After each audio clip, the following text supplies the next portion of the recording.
Oke, kembali lagi di sesi line chart. Kali ini kita akan lanjut ke sesi penulisan overview.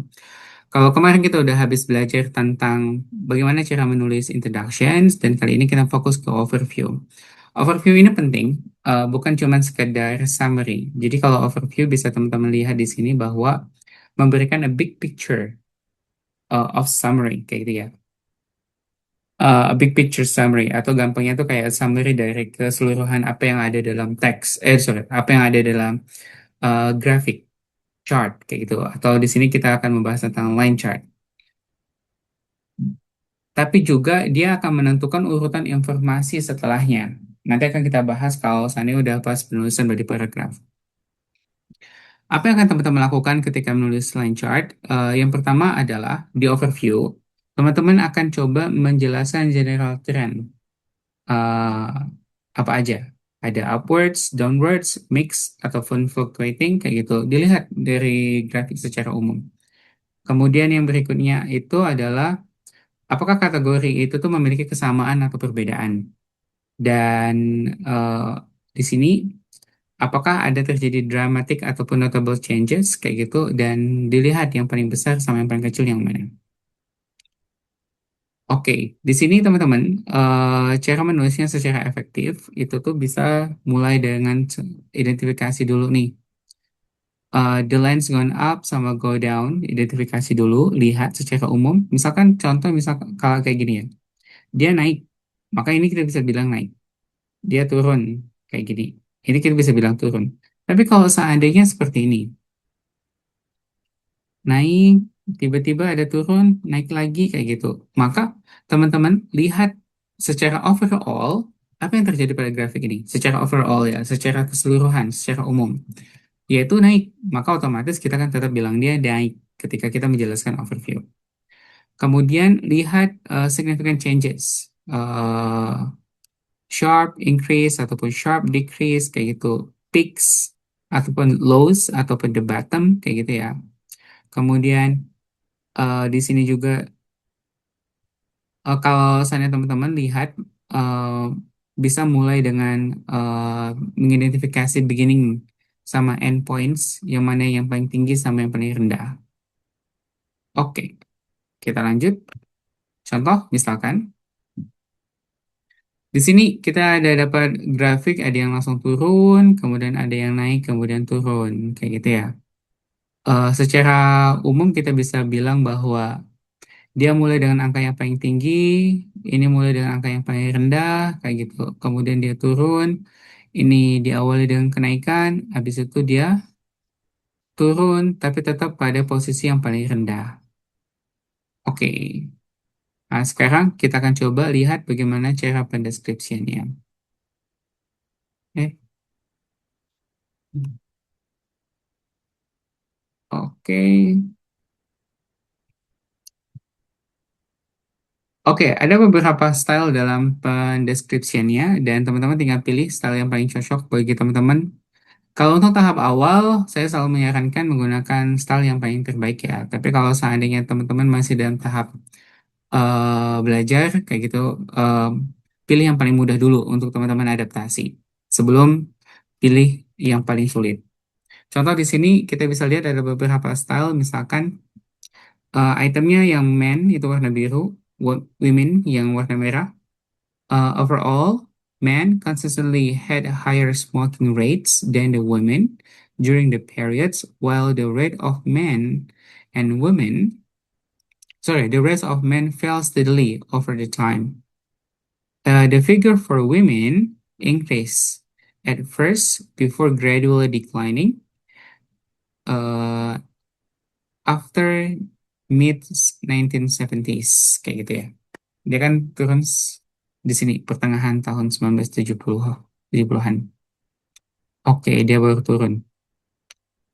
Di sini dia langsung compare women sama women, men sama women, kayak gitu, di awal tentang secara size, kemudian trennya baru dibahas di sini.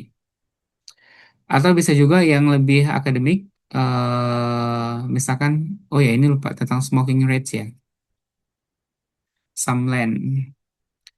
Overall, smoking was considerably more common among men than women throughout the period.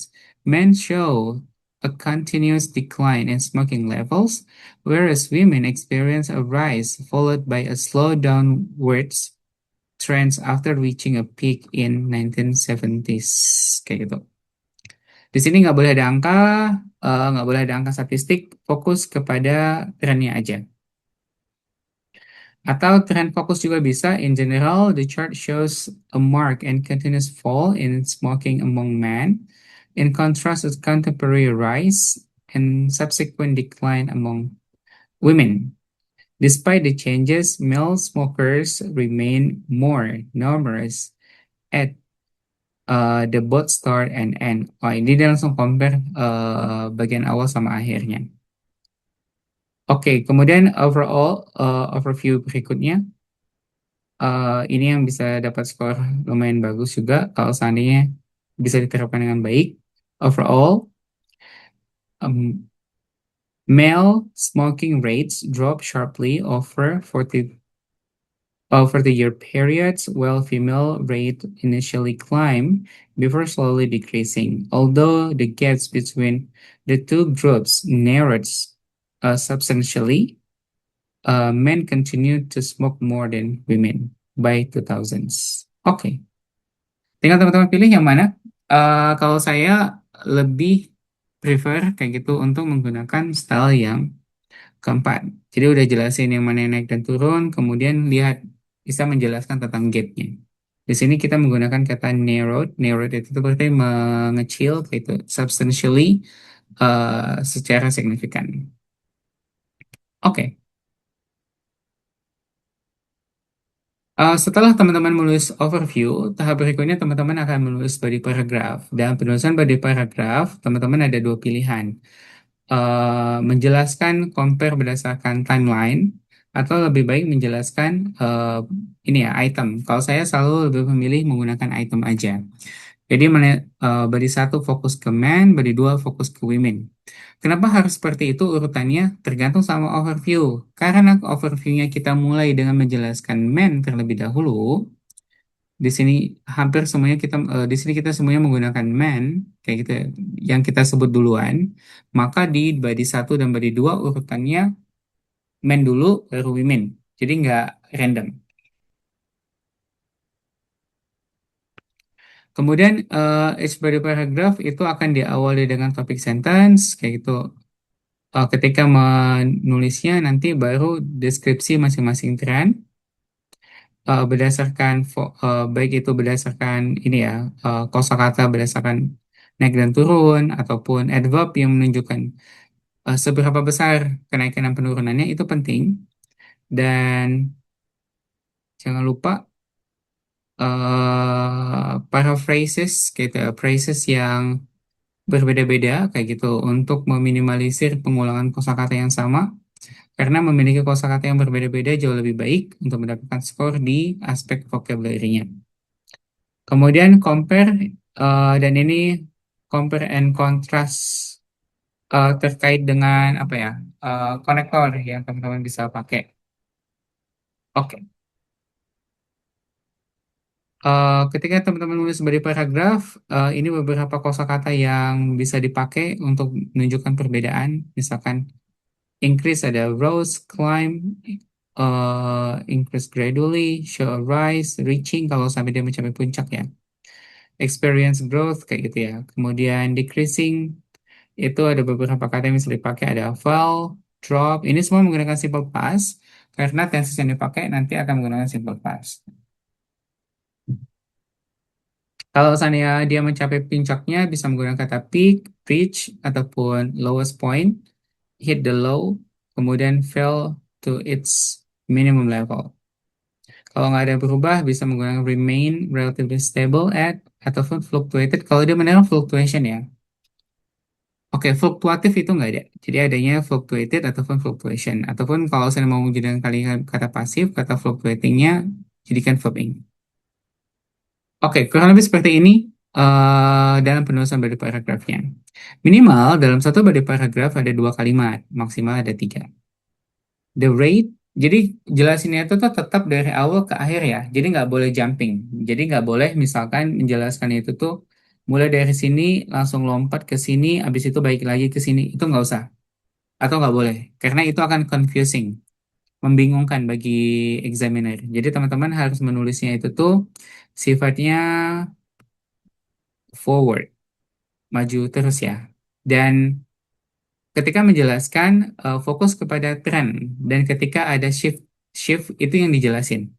Contoh misalkan the rate of smoking among men fall steadily from around 600 per thousand people in 1990 to roughly 450 in 1980. Dia sampai di 2080 ini dulu, kayak gitu. Jadi bertahap. Dan 1965, kemudian 1970, sorry, 1975 itu nggak perlu dibahas karena secara umum trennya sama kayak gitu ya. Jadi nggak akan dibahas per tahun.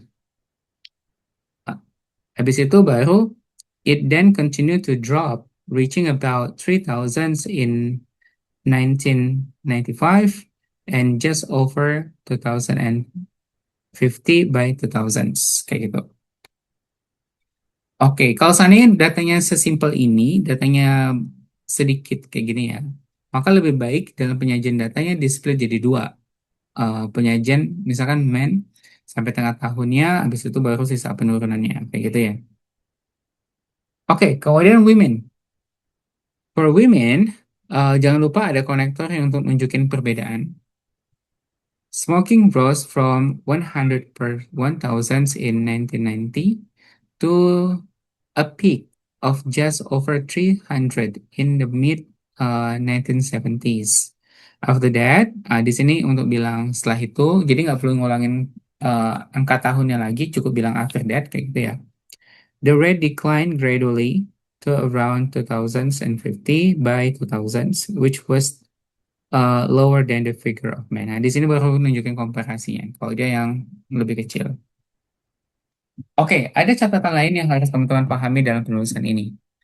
Kita bisa lihat dia menggunakan kata about ketika menjelaskan angka ya. Di sini menggunakan kata roughly, kayak gitu. Di sini menggunakan kata around. Di sini dia menggunakan kata over, around, kayak gitu. Kenapa? Kenapa harus menggunakan preposisi itu?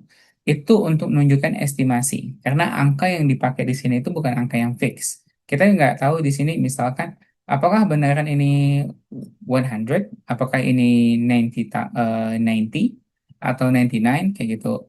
Tapi dia mepet sama angka 100, maka kita menggunakan kata about, around, over tergantung posisi ya. Kalau over berarti dia di atas. Kalau below berarti di bawah, kayak gitu. Untuk nunjukin estimasi. Oke, kurang lebih kayak gitu untuk penulisannya.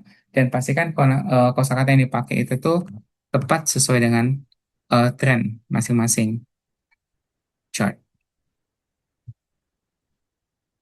Oke, di sini juga lebih, kalau misalnya teman-teman yang butuh lebih advance, bisa diawali dengan kata misalkan male smoking rate showed a consistent downward trends, decreasing from 600 per capita per oh sorry 600 per 1,000 people in 1961 to around 450 in 1980.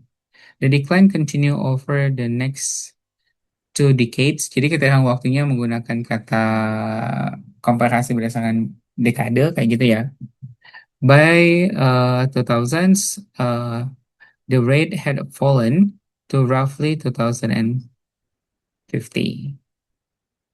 In contrast, tadi konektornya menggunakan in contrast, the proportion of female smokers increased from just over 100 in 1960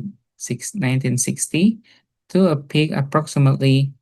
Oke, selain menggunakan kata around ataupun rough, bisa menggunakan kata approximately 320 in 1975. After this point, saya menggunakan after that, teman-teman bisa menggunakan after this point. The figure drop gradually ending the period at about 2050, a level slightly below that of the man. Penggunaan kata death of the man itu tuh untuk nunjukin number, kata atau rates. Jadi teman-teman, supaya nggak menggunakan kata rates berulang kali, ini adalah salah satu bentuk paraphrase yang baik kayak gitu ya. Ketika ingin compare dua hal yang berbeda. Oke, ini salah satu model yang lain teman-teman bisa baca dan tinggal pilih style yang paling cocok buat teman-teman yang mana. Nanti full essay-nya seperti ini. Oke, jadi pertama introductions, kemudian overview. Overview selalu diawalin dengan kata overall, in general, kayak gitu ya, ataupun in overall, in general, atau generally, bukan in summary ya. Kemudian nanti ini bisa diawali dengan kata to begin with, atau tahun pertamanya seperti apa. Habis itu bentuk komparasi, misalkan eh in contrast, kayak gitu. Oke, setelah ini body satu, bukan, ini introduction sama overview jadi satu, ini body satu, ini body dua. Oke, tinggal teman-teman tinggal cek yang mana yang paling cocok buat teman-teman. Sama satu lagi yang perlu dipahami adalah dalam penulisan full essay, teman-teman harus bisa ini ya apa namanya? Oke. Tidak perlu ada conclusion. Kenapa? Karena conclusionnya udah dirangkum di bagian overview. Oke. Dan ketika teman-teman nulis overview yang mana duluan muncul, di sini bisa kita bahas, bisa kita lihat men dulu yang dijelasin, maka body satunya men. Setelah itu body duanya women karena women dijelasin berikutnya. Oke. Oke, good luck bagi teman-teman yang sedang persiapan. Itu dulu untuk sesi kali ini. Next meeting kita akan bahas tentang writing task one yang lain. Stay tuned di channel Ikhtiar Lulus. Good luck ya.